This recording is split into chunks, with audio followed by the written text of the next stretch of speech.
I mean, I guess it's easy to bash on The Last Jedi at this point. It's a bit done and dusted with a lot of people. And for me, Star Wars is sort of in that same vein. It's done and dusted. I don't think it'll ever be the same for me ever again. I mean, even watching the old stuff, I get a huge amount of enjoyment out of that. But because I know of what's going to come, it sort of dampens the experience of what would happen in this world. Because, well, we've seen what would happen.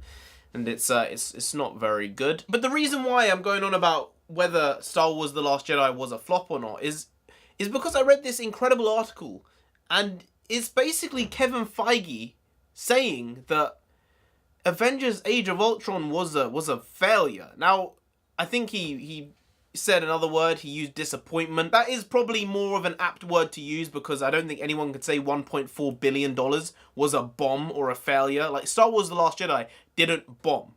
But in the same regard as what Kevin Feige's saying with Avengers Age of Ultron, it was a disappointment, but he's man enough and maybe crazy enough to come out and say that. Kathleen Kennedy would rather bite her own toe off than say that Star Wars The Last Jedi was a bomb. Now, when you compare those two films, Avengers Age of Ultron is by far the better film when you're comparing it to Star Wars The Last Jedi. But by no means is Avengers Age of Ultron a phenomenal film. It's like a 7 out of 10 on a good day. So there are things about it which were incredible. Some of the action shots were stunning. But overall, it was a bit of a meh film in the MCU. Not really... I mean, there are scenes I remember in it, and that are memorable, but it's not one which you'd write home about, I don't think. But then there's nothing in The Last Jedi that you'd write home about that was good. You know, nothing was really good in that film.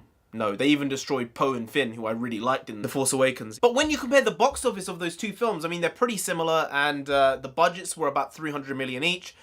Avengers Age of Ultron made $1.4 billion. Star Wars The Last Jedi made $1.3, but really the problem that I'm having here with very simple maths is Kevin Feige has said that Avengers Age of Ultron was a disappointment and it made $100 million less than the original Avengers in 2012. Now, 100 million out of 1.5 billion is 1/15th basically. That's nigh on like 6 or 7%.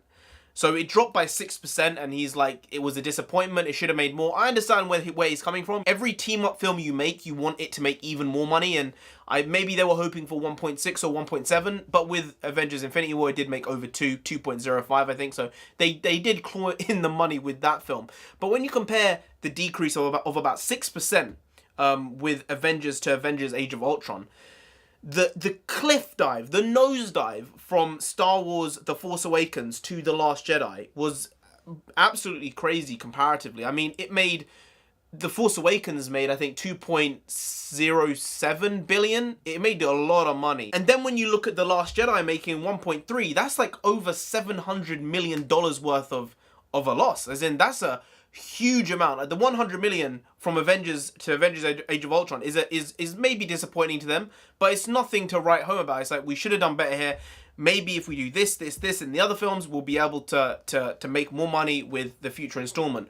With this though, there was like a 30 plus, at least a 30% drop, if not a 35% drop in overall box office revenue worldwide, which anyone looking at with any semblance of business acumen would say, huh, that's really bad. And yes, of course, the first Star Wars film for 10 years is gonna make more money, you know, proportionately than it should because of what it is. It's the biggest IP in the world.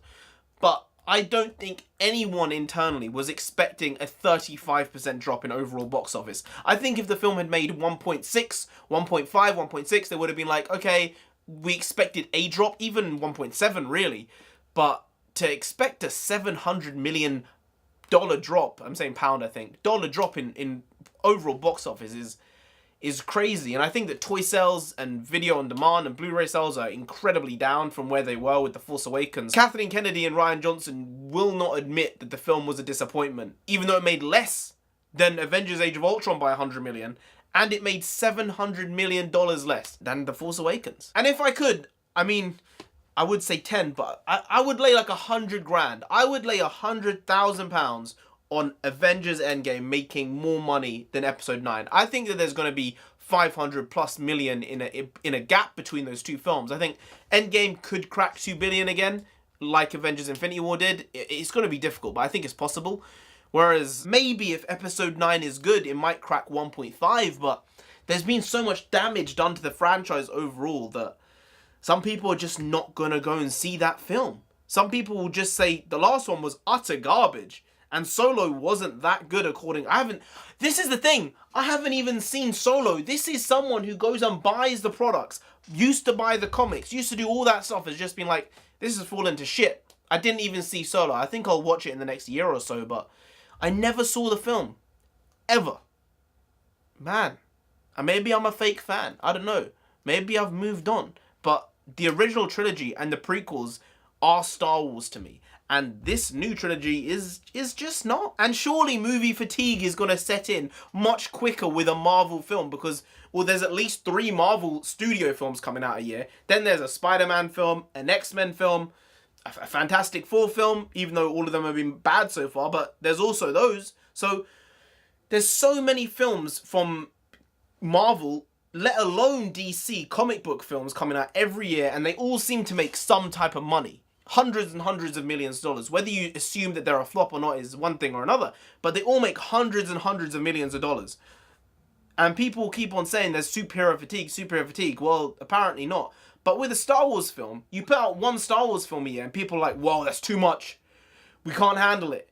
The people inside the industry are like, they need to restrict Star Wars to one film a year. It's too much for our small minds to handle. We can't handle it. Yeah, no, it just doesn't really add up. Because Star Wars is or was the biggest IP in the world, creative IP in the world, and it's sort of gone to pot now.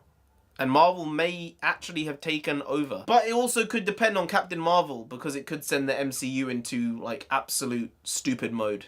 Yeah, it could potentially be the downfall of the MCU.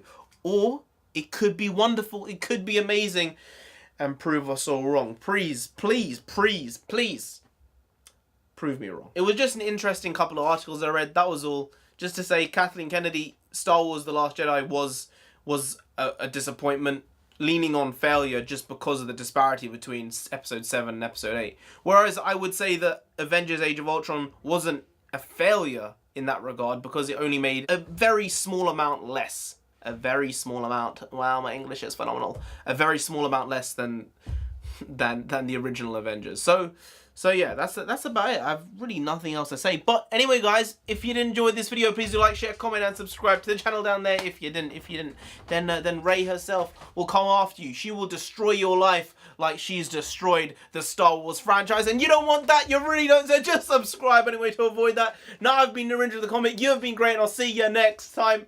Skadoosh.